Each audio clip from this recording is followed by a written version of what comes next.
오늘 우리가 함께 살펴볼 오늘의 말씀은 창세기 25장 34절입니다. 창세기 25장 34절 제가 봉독하겠습니다. 야곱이 떡과 팥죽을 에서에게 주매 에서가 먹으며 마시고 일어나서 갔으니 에서가 장자의 명분을 경홀히 여김이었더라. 믿음의 부조죠. 아브라함의 아들인 이삭은 이제 리브가 결혼을 했고 이제 쌍둥이를 낳습니다. 그 쌍둥이의 이름이 에서와 야곱이었어요. 거의 한시에 태어났습니다. 형의 발꿈치를 잡고 태어났으니까 거의 동시에 태어났다고 할 수는 있는데요. 전혀 다른 쌍둥이였습니다. 이제 일란성 전혀 다른 쌍둥이였어요. 생긴 것도 달랐고 이후에 하는 짓도 달랐습니다. 형에서는 붉고 털이 많았다고 그랬고요. 성경에는 야곱은 매끈매끈한 사람이었다고 말을 하고 있습니다. 같은 부모에게 태어나서 같은 교육을 받았지만 놀랍게도 두 사람은 전혀 달랐습니다. 에서와 야곱뿐만 아니라 우리도 그럴 수 있습니다. 같은 공간에서 또 같은 시간을 보내고 같은 교회에서 같은 교리를 공부하지만 다를 수 있어요. 신앙하는 모습이 다르고 또 헌신의 태도가 다를 수가 있습니다. 오늘은 에서의 삶을 중심으로 내가 가볍게 여기는 것이 내 영생을 결정한다는 제목의 말씀을 드리겠습니다. 좀 제목이 무겁습니까? 제목이 가벼워요? 네. 내가 가볍게 여기는 것이 내 영생을 결정한다. 우리가 가볍게 여기는 것들이 뭐가 있을지 에서의 삶을 통해서 좀 살펴보겠습니다. 가볍게 여기기 쉬운 것들입니다. 첫 번째는 창세기 25장 27절과 28절인데요. 그 아이들이 장성함에 에서는 뭐가 됐습니까? 익숙한 사냥꾼인 고로. 표현이 좀 이상해요. 사냥이 익숙하다 이렇게 풀어서 설명하면 좋겠는데 익숙한 사냥이라고 번역을 했습니다. 익숙한 사냥꾼인 고로 들 사람이 되고 야곱은 종용한 사람인 고로 장막에 거하니 이삭은 에서의 사냥한 고기를 좋아하므로 그를 사랑하고 리브가는 야곱을 사랑하였더라 그랬습니다. 이 에서 야곱도 비슷합니다만은 에서는 무엇에 이제 익숙했어요? 사냥에 익숙했습니다. 그러니까 에서의 관점에서 오늘 본문을 이해할 거니까요. 에서가 가볍게 여기기 쉬운 일은 뭘까요? 자기가 많이 하고 자주 하고 잘하는 그에게 익숙했던 일입니다. 내가 익숙한 것에 대해서 우리는 어떻게 생각하기가 쉬워요? 쉽게 생각하기가 쉽습니다. 가볍게 생각하기가 쉬워요. 다시 말씀드리면 실수하기가 쉽다는 것입니다. 왜 익숙해지나? 잘하기 때문입니다. 또 오래 하기 때문이에요. 자주 하기 때문이에요. 그러다 보면 능숙해지겠죠. 취미, 그것이 이제 특기가 되고 본문에 의하면 그것이 그들의 직업이 됐어요. 내가 즐기고 좋아하던 일이 그의 직업이 된 것입니다. 주로 자신들이 많이 보내는 곳에서 이제 직업을 찾은 거예요. 에서는 들에서 많은 시간을 보냈기 때문에 사냥꾼이 된 겁니다. 야곱은 이제 그럼 직업을 뭐라 그래야 될까요? 그렇다고 집사람은 아닙니다. 이제 양을 돌보면서 가사일을 많이 도왔던 거죠. 가는 길이 달랐어요. 두 형제가. 동시에 태어났지만 가는 길이 달랐습니다. 길이 다르다는 건 무슨 뜻일까요? 길이 다르다는 건 무슨 뜻일까요? 가는 길이 다르다는 것은 무슨 뜻입니까? 가고자 하는 삶의 목적지가 다르다는 것이죠. 내가 가고 싶어하는 방향 따라 우리는 길을 내거든요. 길은 원래부터 있었던 게 아니죠. 내가 자주 왔다 갔다 하면 뭐가 돼요? 그게 길이 되는 것입니다. 삶의 목적지가 달랐기 때문에 당연히 가는 길이 같을 수가 없었던 것입니다. 사냥에 익숙한 들사람에서는 종용한 사람 야곱이 보냈던 장막에서 함께 생활할 수가 없었습니다. 익숙하다라고 하는 이 말은, 사냥에 익숙하다고 할 때 익숙한 사냥꾼이라는 익숙하다는 말은 히브리 말로 이제 야다라고 하는 단어를 이제 번역한 것입니다. 창세기 공부하면서 자주 나오는 단어인데요. 이제 야다라는 말은 이제 안다는 뜻이에요. 이제 동침한다 그런 식으로도 번역을 했어요. 체험적으로, 경험적으로 제대로 아는 걸 이제 표현할 때 쓰는 말입니다. 다시 말씀드리면 에서가 사냥하는 데 있어서 솜씨가 어떻다는 거예요? 대단하다는 거예요. 탁월하다는 것입니다. 실수가 없고 빈틈이 없다는 거예요. 사냥 나갔다 하면 제일 큰 거 잡아오는 거예요. 사냥 갔다 하면 제일 빠르게 잡아오는 거예요. 뭐 그런 것입니다. 이 사냥이라고 하는 건 추적하다는 뜻인데, 뭐 에서가 쫓아가면 다 잡혀요. 뭐 그런 뛰어난 사람이었습니다. 넓은 들에 나가서 마음껏 자유를 누리면서 원하는 사냥감을 추적했습니다. 그리고 성공했어요. 어디서 사냥할지, 뭘 사냥할지 누가 결정해요? 누가 결정합니까? 에서가 결정했어요. 에서의 사냥 도구가 무엇이었을까요? 에서의 사냥 도구가 무엇이었을까요? 활, 칼, 창. 좋습니다. 뭐 잘 몰라요. 근데 성경은 이제 이런 힌트를 하나 써놨습니다. 창세기 27장의 40절에 보면, 27장 40절에 이삭이 에서를 위하여 기도하면서 뭐라 그랬냐면은 너는 칼을 믿고 생활할 것이다 그랬어요. 너는 칼을 믿고 생활할 거다 그랬습니다. 물론 칼만 믿고, 사냥의 도구가 칼만은 아니겠죠. 여기서 얘기하는 칼이야 뭡니까? 힘과 무력을 얘기하는 것입니다. 하나님을 믿지 않고 네 힘을 믿을 거라는 거예요. 네 근력을 믿을 거다. 네 주먹을 믿을 거다. 네 경험을 믿을 거다라고 하는 것입니다. 에서의 무기가 칼이었어요. 당연히 그는 칼을 의지했습니다. 큰 칼을 휘두르며 들을 정복했어요. 그리고 잘했기 때문에, 또 사냥을 잘했기 때문에 성경은 좀 이상하죠. 28절에 이삭이 에서의 사냥한 고기를 뭐 했대요? 좋아했다는 거예요. 사냥한 고기를 좋아한 거예요. 예, 뭐 집에서 키운 가축보다 사냥한 게 더 맛있었나 봐요. 예. 그러니까 뭐 낚시 좋아하시는 분들은 뭐 양식이랑 비교할 수 없다고 뭐 맨날 그렇게 얘기하는데 말이에요.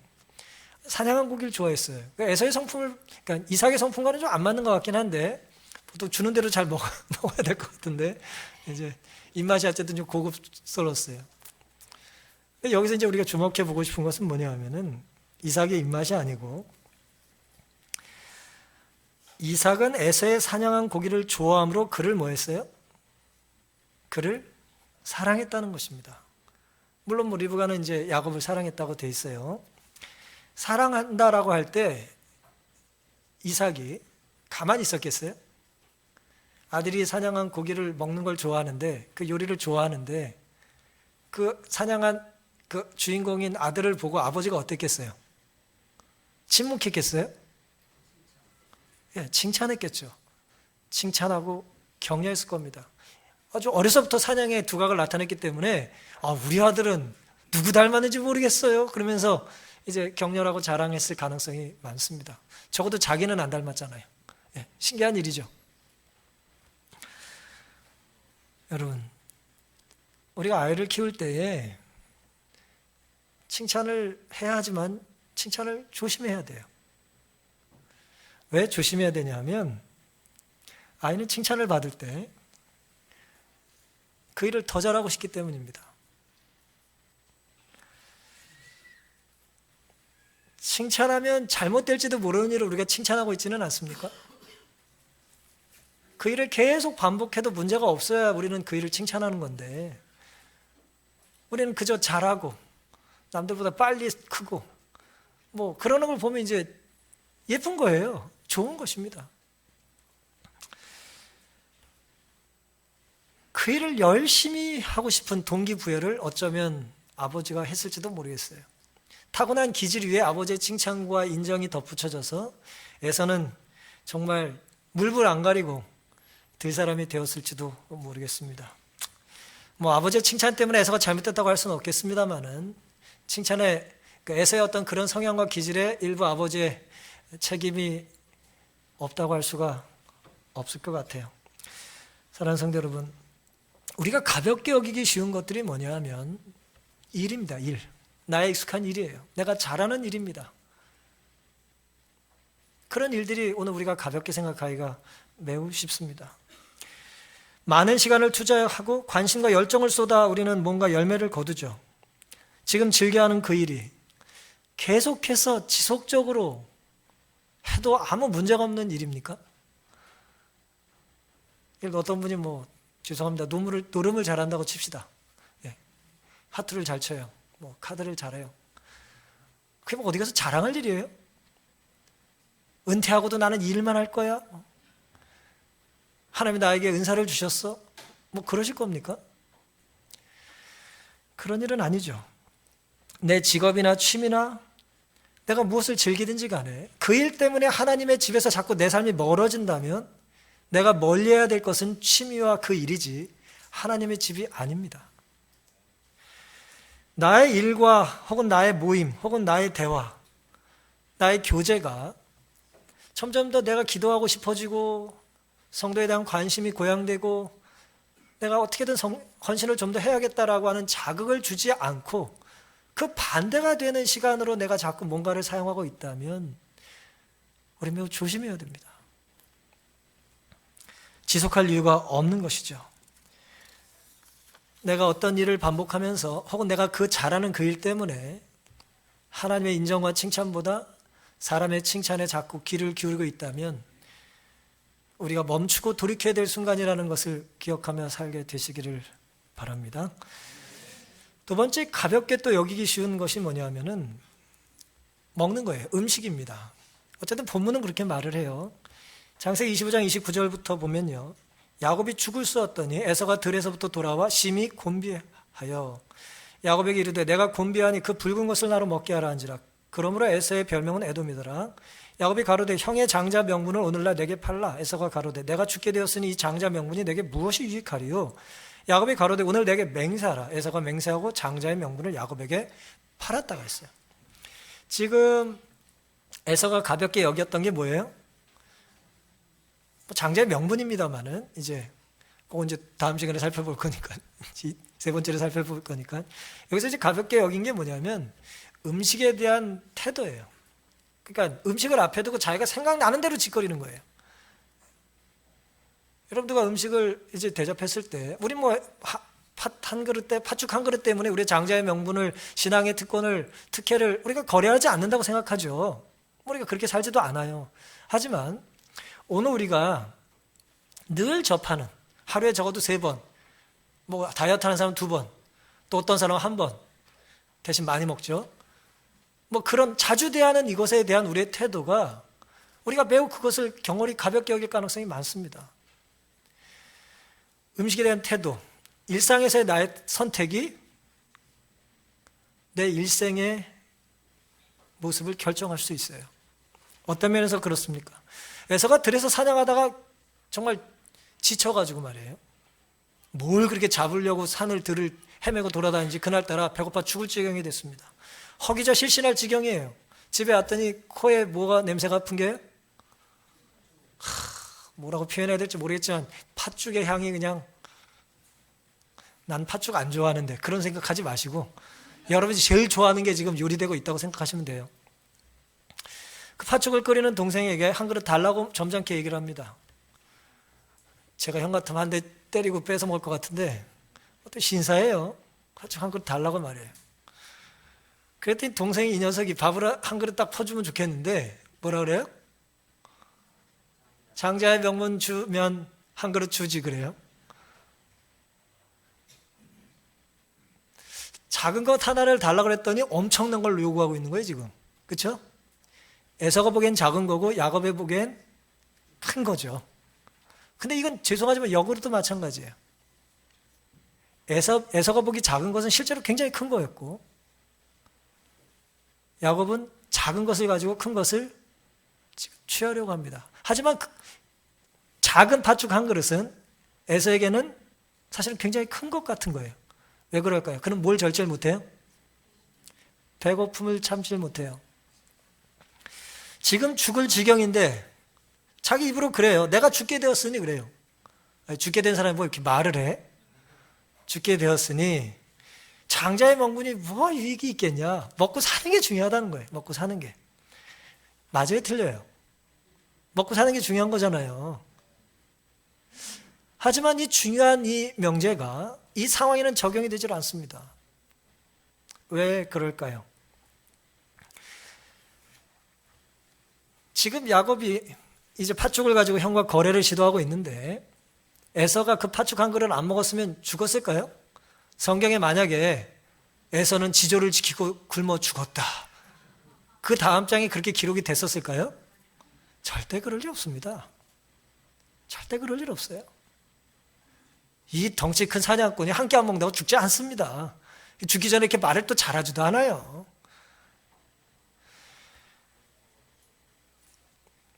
에서가 넘겼던, 야곱이 그토록 갖고 싶었던 장자에게는 세 가지 이제 특권이 있었죠. 첫 번째 특권은 가정의 우두머리자 아버지의 공식적인 권위를 물려받게 됐어요. 이건 태어날 때의 장자뿐 아니라 장자의 명분을 살 수도 있었기 때문에 집안에 딱 한 명만 이 권위를 갖는 거예요. 근데 형보다 잠깐 늦게 태어난 것 때문에 이걸 못 갖는 게 야곱이 너무 싫어서 틈만 나면 그걸 갖고 싶었던 거죠. 첫 번째 그걸 이제 갖게 되는 거죠. 두 번째는 장자는 유산을 2배를 받을 수 있었어요. 2배.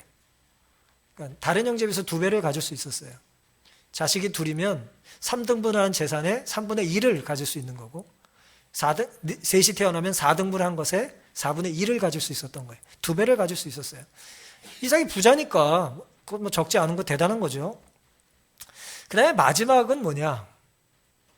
가정의 제사장이 될 수 있었어요. 그게 장남의 특권이었습니다. 장자의 특권이었어요. 야곱의 관심은 어디 있었을까요? 세 번째 있었던 것처럼, 세 번째 있었던 것으로 볼 수가 있겠어요. 제사장이 되고 싶었던 거예요. 집안의 영적인 제사장이 되고 싶고, 아브라함, 이삭, 그 다음에 세 번째 이 거룩한 이 계보를 자기가 잇고 싶었던 거죠. 뭐 복음적으로 따지면 결국 뭐예요? 메시아의 조상이 되고 싶었던 것입니다. 그런데 놀랍게도 이 장자 이런 특권에는, 항상 특권에는 뭐가 따라요? 책임과 의무가 따릅니다. 의무가 뭐였죠? 그 축복을 상속받는 자는 하나님께 봉사하는 일에 자신의 생애를 바쳐야 했습니다. 하나님께 내 삶을 바치는 것, 이것이 의무예요. 누군가에겐 특권으로 느껴지겠죠? 하지만 하나님과 관계가 좋지 않은 사람에게는 이것만큼 지겨운 게 없는 것입니다. 하늘날 안 가요. 어휴, 평생 영원히 예배만 드리고 미쳤어요? 일주일에 한 번 드리는 것도 힘들어 죽겠는데 하늘날 안 갑니다. 싸우는 게 좋은데 맨날 사이좋게 지내는 거 못해요. 못하는 것입니다. 아브라함처럼 그는 하나님의 요구에 순종해야 했다. 결혼, 가족관계, 공공생활에 있어 그는 하나님의 뜻을 물어봐야 됐다 그랬어요. 내가 어떻게 살아야 되는지, 내가 어떤 일을 해야 될지, 가정을 어떻게 꾸릴지 하나님께 기도로 여쭤야 된다는 게 이 장자의 의무였어요. 에서는 헌신을 좋아하지 않았고 종교생활을 애호하지 않았다. 영적 장자의 명분에 동반된 이런 요구들이 그에게는 반갑지 않을 일일 뿐만 아니라 달갑지 않은 구속이었다. 율법이 에서에게는 속박의 멍해로 생각됐다. 그는 방종에 기울어져 그가 좋아하는 것을 행할 자유 외에는 아무것도 바라지 않았다. 그에게는 권세와 부귀, 잔치와 연락이 행복의 전부였다고 기록하고 있습니다. 지금 에서는 이런 상황이에요. 이런 기분이고 이런 느낌이고 이런 철학을 가지고 살고 있어요. 그리고 배가 고파 죽겠어요 지금. 그런데 갑자기 동생이 팥죽 한 그릇을 줄 테니 뭘 달라는 거예요? 장자권 줘 그랬어요. 어차피 원하던 거예요, 원하지 않던 거예요? 에서가 원래 어차피 좋아해, 좋아하지 않아요? 어차피 괜히 먼저 태어나가지고 그냥 내가 하고 싶지도 않은데 말이야. 에? 누가 뭐 다니고 싶다 그랬어 교회를? 뱃속부터 날 끌고 다니고 말이야. 뭐 그런 거예요. 누가 뭐 삼육학교 간다고 내가 그랬냐고 말이야. 정신 나간 소리 하는 애들 많잖아요. 누군 정말 다니고 싶어도 다니지 못하는 애들이 한둘이 아닌데 말이죠. 안실이 교회 가서 예배 드리고 싶어서 군대 나가서 뚜덕을 맞던 시절이 엊그제 같은데 말이에요. 지금 뭐 가라 그래도 안 가고 말이에요. 아니 저는 교회 안 다닌다니까요. 왜 자꾸 토요일 날 교회 가라고 그러세요? 이렇게. 아니 부모님이 전화 왔어. 이렇게. 뭐 그런 상황인 거예요. 지금 에서는 어차피 원하지 않던 것을 동생이 뭐라고 그러는 거예요 지금? 팥죽을 주면서 달라고 하니 어때요? 주는 일에 거래하는 일에 명분도 생겼겠다. 얼마나 좋습니까? 동생이 이렇게 원하는데 형이 좀 양보하지 뭐. 사랑하는 성도 여러분, 에서가 원했던 것은요 팥죽이었는데 그 팥죽은 뭘 상징하냐? 내가 원하는 건 즉시 소유하는 거예요. 그가 원했던 건 음식뿐만이 아니라 내가 원하면 당장 취해야 돼요. 그게 에서의 이제 기질이고 성품이었습니다. 여러분 음식에 대한 만족도를 근데 좀 생각해 볼게요. 이제 렌즈에 돌려서 뭐 1분이나 3분 안에 먹는 밥이 있어요. 예. 그것의 음식의 만족도가 높을까요? 아니면 가마솥에 그냥 5시간 막 그냥 끓이고 뭐 삶고 뭐 말리고 식을 때까지 기다리고 하는 그런 세워라 내어라는 음식의 만족도가 높을까요? 물론 뭐 내 배고픔의 상태에 따라 다르겠죠. 하지만 우리가 그냥 지금 배고파 죽을 것 같이 생각하지 말고 그냥 생각을 해보세요. 음식에 대한 일반적인 만족도가 어느 게 높을까요? 패스트푸드가 만족이 높을까요? 아니면 슬로우 푸드이 만족이 높을까요? 당연히 두 번째죠. 맛집에 갔어요. 10시간을 기다려, 10시간 너무 길다. 한 2시간 기다렸어요. 갔더니 가자마자 음식을 내라. 그 음식 먹고 만족할 가능성이 식도락가는 거의 없습니다. 여행이나 음식은요, 준비하고 기다리고 음미하는 시간이 또 다른 즐거움을 가져다 줘요. 음식을 먹을 사람, 하는 사람과의 관계, 또 준비하는 과정, 장 보는 또 즐거움, 그 사람이 뭘 좋아할지를 고민하는 것. 우리 어머니는 저에게 죽을 때까지 3분 카레만 주셨는데 너무 먹고 싶어요. 그런 사람 아무도 없습니다. 그런 사람 없어요. 오늘 우리가 즉시 내가 원하는 걸 취하면 행복할 것 같지만은 실제로는요, 지연된 것이 우리에게 더 큰 만족을 준다는 것은 기본적인 우리의 경험이에요. 만족을 지연시키는 겁니다, 자꾸. 그래서 뭐예요? 기다리고 즐기는 동안 그것을 더 배가시키는 거죠. 돈이 너무 많아가지고 원하면 어디든지 갈 수 있어. 그것도 비행기표 당장 1등석 사든지 돈 더 많으면 내 자가용 타고 다닐 수도 있어요. 그 사람이 행복할 것 같지만은 뭐 저는 안 해봤어도 다 알아요. 돈 모으고 계획하고 계획해서 버스 타고 이천에 놀러 가는 게 더 즐거운 거예요. 이건 제 이야기가 아니에요. 심리학의 기본적인 개념입니다. 손에 칼을 들고 내가 원하는 걸 마음껏 휘두르면서 지금 당장 취하지 않으면 불평하는 삶에는 결코 만족이 없습니다. 음식은 그런 것을 상징하는 거예요. 옳은 일에는 대개 기다림과 인내가 필요하다는 것을 에서는 몰랐어요. 그저 내가 당장 취하는 걸 취하는 게 옳은 것이라고 믿고 싶었던 것입니다. 에서가 그날 결정했던 것은, 그날 그가 그런 태도를 취했던 것은 유난히 그날 힘들고 억색에 운이 없어서 하나님 너무 억울하니까 다른 날 또 기회를 주십시오라고 이제 재심 청구할 수 있는 그런 억울함을 호소할 수 있는 그런 일이 죄송하지만 아니에요. 그날 억색에 운이 나빠서 에서가 그렇게 행동한 게 아니고요. 에서는 어떤 때 결정을 했어도 어떤 때 그런 시험을 당했어도 그냥 넘어가는 그런 삶을 살았던 것입니다. 에서가 특히 팥죽에 약했던 게 아니에요. 에서의 일상이었고 그의 일상의 선택이 결국은 일생을 결정했던 것입니다. 그러니 오늘 우리는 내가 편하기 위한 당장의 자기 본의의 선택을 하기보다는 하나님께서 원하시는 필요하면 인내하는 선택이 우리의 것이 될 수 있기를 간절히 바랍니다. 세 번째, 가볍게 여기는 것은 뭐냐면은 내 생각과 다른 것에 대한 나의 모습이에요. 본문 그대로 34절에 야곱이 떡과 팥죽을 에서에게 주매 에서가 먹고 마시고 일어나서 갔다 그랬어요. 행동이 뭐 그렇게 별거 없어요.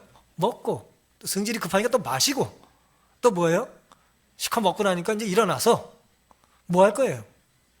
가야지. 뭐 또 사냥하러 가야죠. 시커 먹었으니까. 왜 그랬냐? 에서가 장자의 명분을 어떻게 여겼다고요? 경홀히 여겼다 그랬어요. 가볍게 여겼어요.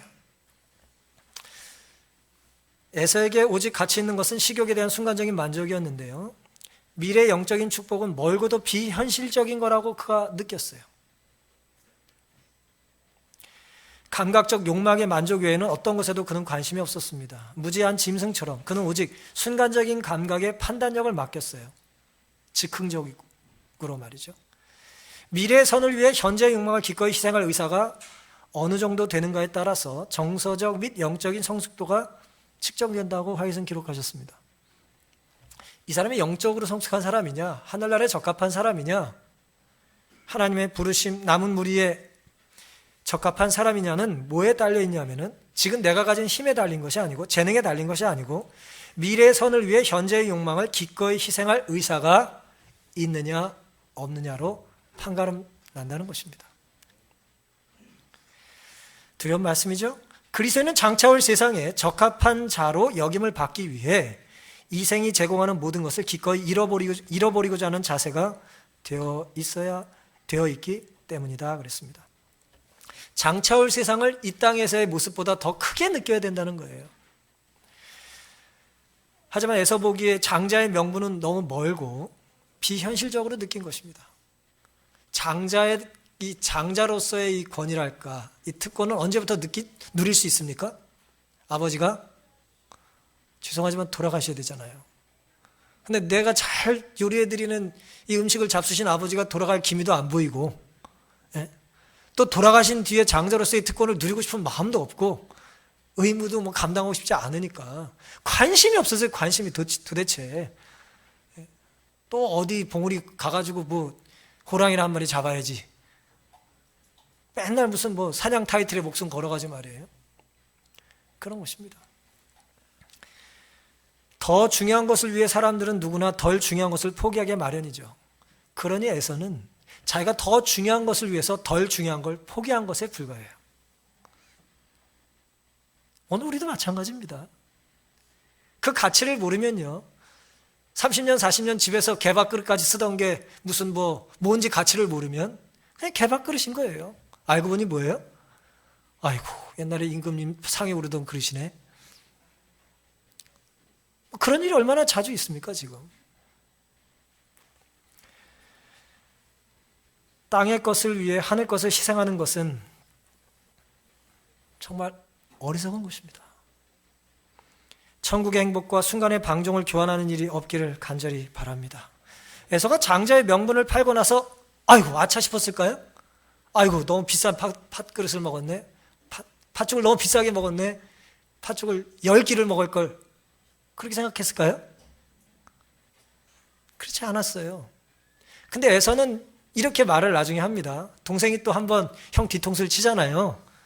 아버지의 축복을 가로채고 나서 에서가 이렇게 반박을 해요. 창세기 20장 36절에 전에는 나의 장자의 명분을 빼앗았다고 그랬어요. 이거 사실이에요, 거짓이에요? 사실 아닙니다. 뺏긴 누가 뺏겨요? 뺏어요. 자기가 뺏기기나 하나?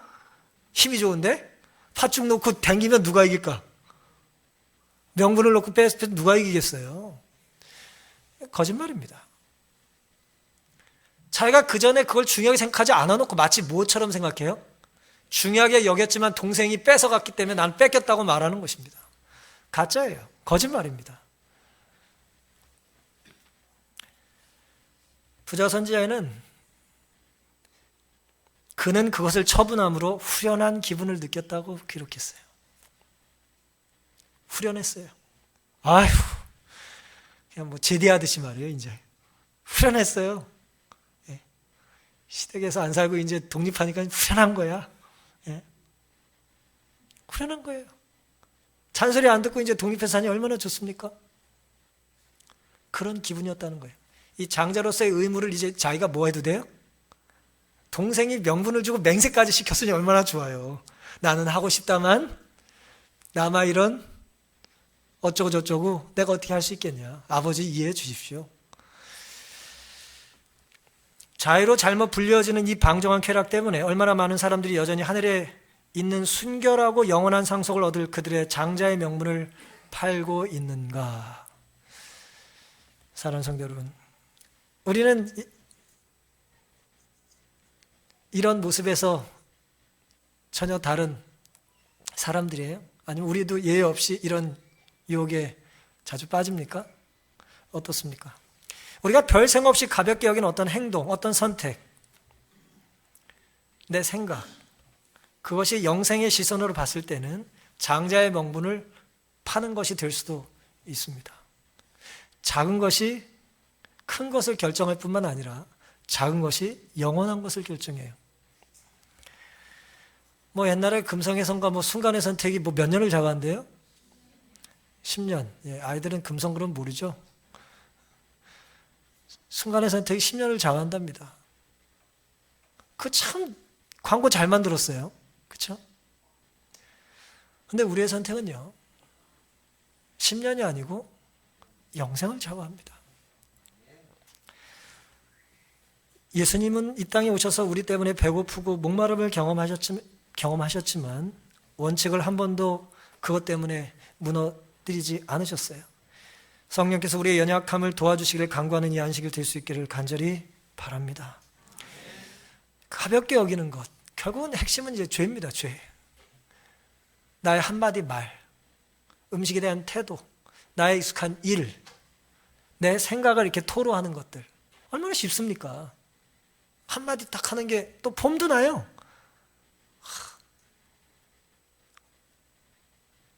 그런데 그것이 영혼을 결정할 수도 있다고 하는 것을 이제 생각해 본다면 진정한 용기는 죄를 과감하게 짓는 것이 아니라 아무리 작은 것이라도 두려워하는 마음으로 순종하는 것입니다. 티끌이 모여 태산이 돼요. 죄는 사랑 같은 속성이 있어서 아무리 작은 것에도 생명력이 있습니다. 그래서 죄가 뿌려지면 결국 열매를 거둬요. 씨가 얼마나 크냐 작으냐는 중요하지 않습니다. 작은 것을 가볍게 여길 때 우리의 영생이 결정될 수 있다는 걸 잊지 마시기를 간절히 바랍니다. 행복의 신화라고 하는 책을 쓴 소냐 류보머스키라고 하는 이제 교수가 있는데요. 이 사람이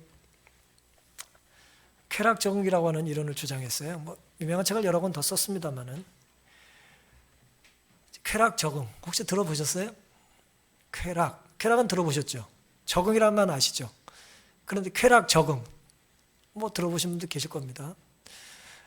이 개념은 뭐냐 하면 우리는 어떤 쾌락을 맛보든 어떤 행복을 맛보든 거기에 금방 시간이 지나면 적응한다는 주장이에요. 난 적응 안 하고 계속 행복합니까? 예를 들어 볼까요? 휴대폰이 망가졌어요. 맨날 불평해. 아유, 휴대폰 꾸졌다고. 유리도 깨지고 전화도 안 되고 막 투덜투덜거려. 갤럭시 10을 사겠대. 네. 사요. 기분 좋지? 얼마나 기분 좋아요? 얼마나 기분 좋으시던가요? 계속 기분 좋으면 그 사람 병원 가야 돼요. 기분 좋은 게 끝나야 정상이에요. 그 뭐가 좋기는 그게 어차피 전화 쓰는 거 맨날 그걸 또 신주도 한지 모시듯이 말이에요. 좀 큰 거 생각해 볼까요? 자동차 어때요? 자동차 10년 탔어. 모아가지고 이제 또 좋은 세단 하나 뽑았어요. 그것도 모양도 이렇게 뭐처럼 생긴 거 샀어. 이렇게. 예. 우리나라에 없는 거 샀어요.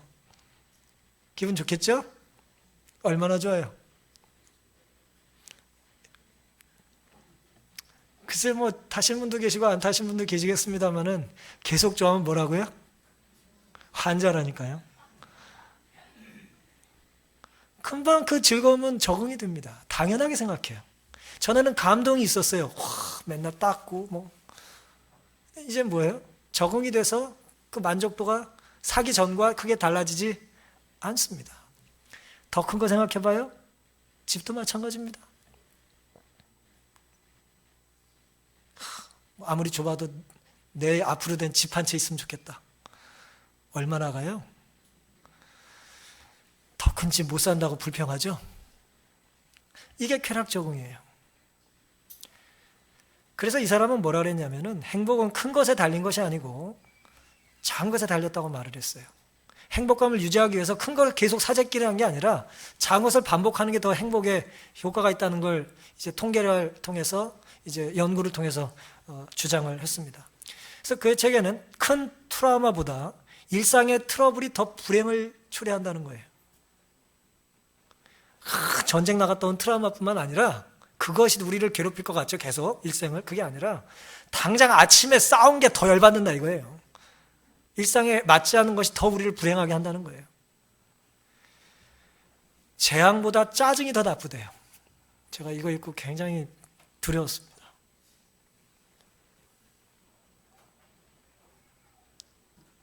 우리가 엄청난 재앙이 기근이 있고 뭐 태풍이 있고 뭐 대단한 것 같죠? 아니에요. 우리를 더 불행하거나 행복하게 만드는 건 짜증의 여부라는 거예요. 뭐 여러 가지 이제 이야기를 써놨는데 정리하면 이렇습니다. 13년간 8살에서 이제 94살 사람들에 대한 연구를 쭉 조사했더니 누가 더 오래 건강에 살았는가? 여기 뭐 다른 게 나오지 않아요? 뭐 뉴스타트 뭐 그런 게 아니고 별거 아닌 것 같은 행동을 규칙적으로 하면서 기분을 상승시키는 삶을 사는 사람들이 오래 산다는 거예요. MIT, 하버드, 듀크 대학의 연구팀이 세계에서 제일 똑똑한 사람들 모여있는 곳이에요. 이 사람들이 뭐라고 밝혔냐면은 복권이 매일 당첨될 수 있어요, 없어요? 그런 사람 없어요. 복권이 매일 당첨될 수는 없지만은 종교 행사에 규칙적으로 참석할 수 있습니까? 참석하기 싫어요? 종교 생활에 규칙적으로 참석할 수 있습니까? 동네 뒷산에 가서 뭐 운동할 수 있습니까? 통계를 이렇게 냈어요. 시간이 지나면서 반복된 행동이 웰빙을 증진시켜 주기에 충분한 효과를 발휘하는데 연구팀은 스포츠 센터, 운동하시는 분들, 그 다음 요가 수업 몇 곳, 그 다음에 종파와 상관없는 종교 예배 장소 12개나 탁해서 37곳을 조사했대요. 예를 들어 뭐 사찰이고 교회고 뭐 성당이고 뭐 다 이제 모스크고 다 이제 조사를 한 거예요. 통계적인 결론은 뭐냐? 운동을 일주일에 몇 번 하고 매주 종교 행사에 참여하는 것, 작더라도 신뢰할 만한 행복의 증진의 효과를 가진다는 것이 발견됐다는 거예요. 그리고 게다가 더 자주 이런 활동을 하면 할수록 더 행복 지수가 높다는 것입니다. 저 목사가 저 얘기를 오늘 왜 하나 싶으시죠? 예. 교회에 자주 나오면 뭐 하다고요? 행복 지수가 높습니다. 그리고 목사가 질문할 때 대답 잘하면 더 행복합니다. 더 장수한대요. 그러니까 저를 상상하지 마시고 그냥 예수님을 상상하시면 돼요. 예수님의 말씀대로 자주 즐겨 순종을 하시면 우리의 삶이 더 풍요롭고 행복하다는 거예요. 근데 흥미롭게도 세 가지로 이 과학적인 증거의 결론을 이렇게 내렸어요. 첫째, 잠깐의 반갑고 평온하고 기쁜 순간은 결코 하찮은 게 아니죠. 맞습니까? 결코 하찮은 게 아니에요. 두 번째, 중요한 것은 강도가 아니라 빈도다. 그 다음 셋째가 흥미로워요. 대부분의 사람은 이런 사실을 모른다는 것입니다. 다시 오늘의 말씀으로 가면 대부분의 사람은 이런 사실을 무시한다겠죠. 가볍게 여긴다겠죠. 사랑하는 성도 여러분, 소냐 류버 머스키라고 하는 박사의 뭐 행복을 결정하는 것이 큰 것이 아니고 작은 것이다라고 하는 것은 오늘의 영적인 삶에도 적용이 가능하지 않겠습니까? 우리의 신앙이 예수님을 만날 준비를 하는 데 있어서 품성이 변화되고 거룩한 삶을 추구하는 데 있어서 우리의 삶을 결정하는 것은 엄청난 헌신이 아니라 작은 것에 신실한 거예요. 우리 신앙의 문제는 큰 것의 부재가 아니라 작은 것의 무시에 있습니다. 내 영혼의 궁핍은 엄청난 헌신이 없어서가 아니라 작은 의무를 경시하기 때문이에요. 히브리서 12장 16절에는 이 에서의 모습을 한 그릇 음식을 위해 장자의 명분을 판 에사와 같이 망령된 자가 없도록 살피라고 했습니다. 망령된 자라고 결론을 내렸어요. 이 망령된다는 얘기는 뭐냐 하면은 영적인 산물을 분별하지 못한다는 얘기예요. 에서가 뭐가 모자라서 분별을 못하겠어요? 얼마나 촉각이 혹은 운동신경이 발달됐겠어요? 하지만 영적인 일에 관하여는 에서는 둔했다 이거예요. 왜? 순종해보질 않으니 순종하는 게 뭔지를 몰라요. 헌신해보질 않으니 헌신이 뭔지를 모릅니다. 그 매력을 몰라요. 그 행복감을 몰라요. 그 거룩함을 모르는 것입니다. 그러니 우리는 작은 것들에서 하나님을 존중하며 살기를 결심하는 이 시간 되기를 간절히 바랍니다. 결코 영적인 의무를 가볍게 여기지 마시고 오늘 예배에 출석하시는 문제, 금요일날 교회 오시는 문제, 화요 기도회를 건너뛰는 문제를 결코 가볍게 여기지 마시고 그래 한번 전엔 잘 다녔지만 지금 안 다니고 있는데 다시 나가봐야겠다. 전엔 자주 했던 일인데 지금 안 하고 있으니 다시 해야겠다. 그 작은 결심이 엄청난 결과를 가져온다는 걸 기억하시고 성령의 도우심을 간구하시고 결코 하나님 보시기에 가벼운 것이 없다는 것, 내가 가볍게 여기는 것이 내 영생을 결정할 수 있다는 것을 마음 깊이 새기시면서 오늘 이 귀한 안식을 보내게 되시기를 바라면서 오늘 말씀을 마치겠습니다.